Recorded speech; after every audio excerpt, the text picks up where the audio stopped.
Hi, everybody. I thought I'd go through a quick Bible study that I did this past Sunday with my teens, and I wanted to share it with everybody. It's all in Proverbs chapter 16. It starts with verse 18, and it says, pride goeth before destruction. When we think of a prideful person, we think of somebody that's cocky.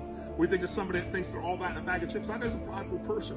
But also the prideful person is the quiet man, the quiet woman, that doesn't, you go to God every day. The one that doesn't read their Bible, the one that's not praying, the one that's going to work, they're going home, they're playing with the kids, they're going to bed. Every day they don't need God for their life. They still go to church on Sundays, they still go on Wednesdays, but they don't need God every day. They're not walking with God every day because they don't need Him for the life they're living. If you don't need God for the life that you're living every day, you're living life wrong. He created you with a purpose. We're going to get into that later. In verse 28, it says, a froward man causes strife and problems. Somebody that's not walking with God, they forget their purpose, and their emotions are the things that lead them. Sometimes they're happy, sometimes they're sad. Sometimes life just goes back and forth. Doesn't matter if you're a Christian or not, but if you're not walking with God, you get discouraged, then you get encouraged. But if I'm walking with God, all things work out together for my good. That's the thing that helps keep me steady. That's the anchor that keeps me in place. Jesus is our anchor.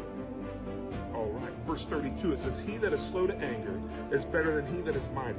He that can rule his own spirit is better than he that can take a city. What that's saying is, who cares what you can do by yourself? Who cares how strong you are? Who cares how accomplished you are? Who cares how successful you are in this world? If you can't control your own spirit, you're nothing.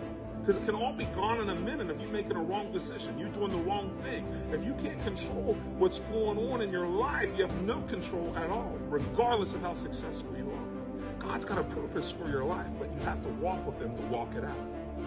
Now here's the thing, that's pretty easy.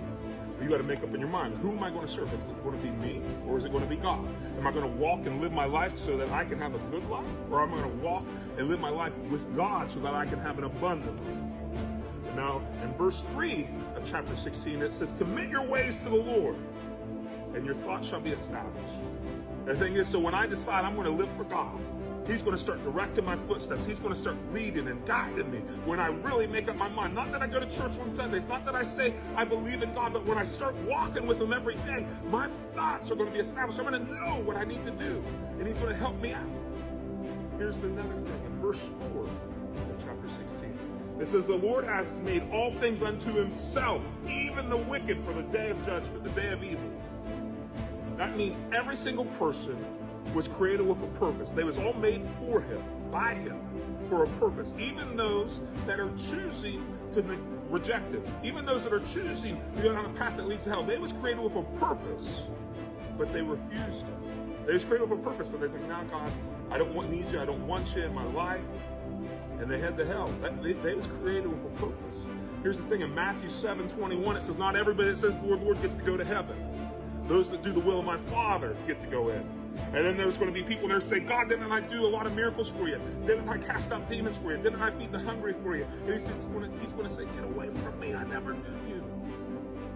You don't want to hear those words, so walk with God. Know Him, because He loves you, and He's got a plan for your life. I hope this was encouraging. I hope this was helpful.